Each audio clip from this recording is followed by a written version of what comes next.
You stand around and watch all the opportunities go by. They sit there, oh, I'm getting ready, Bert's getting ready, Rick's getting ready. Oh, maybe the next one. Maybe the next one. Oh, fuck, no, I'm tired now.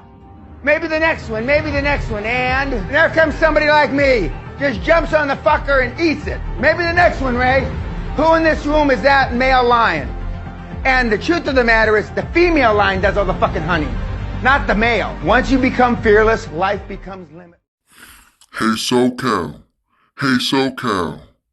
how much is a brand new engine? Not a rebuild, not an in-frame. How much is a brand new engine, SoCal? Shoot, he's not gonna just tell you.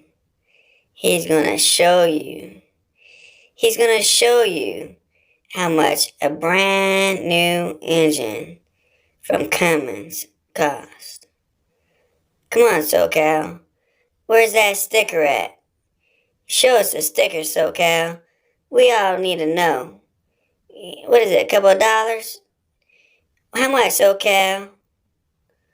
Well, does it say 500? Is that what it says, SoCal, 500? Now the damn sign's in the way. Isaac's overhaul kit program. Well, that's some other stuff. But SoCal, how much is a brand spanking new engine? Let me see that sticker price. 500? Woo! Dang! $31,500. Man, now we know. $31,500. 2-year or 250,000 mile warranty. The same as if you bought a truck from a dealership, has the same warranty. And the craziest thing is, SoCal, that's with an exchange. Woo! Man, you hurt my pocket right now, SoCal.